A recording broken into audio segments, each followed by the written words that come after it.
ሰበር ዜና ጆንና ሴዶ ተደባደቡ። ይህንንም የተደባደቡት ችግኝ ለችግኝ ተከላ በሄዱበት ጆን ከኋላ መታ እንደ ቁራሪ ታንቀዋለች። ስለዚህ ድብድቡ ዛሬ ተፈጽሟል። እስኪ ትንሽ ቪዲዮ ልጋብዛችሁ።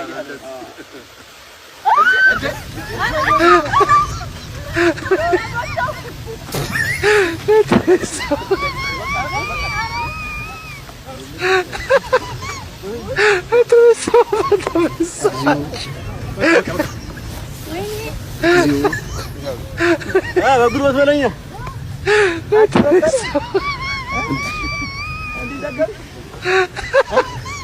ሳሩስ እንቁራይ ሰዎች ነው አጠፊማ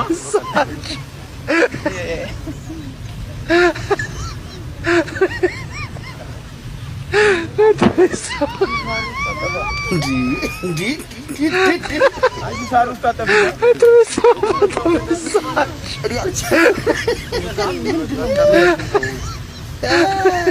Para begitu.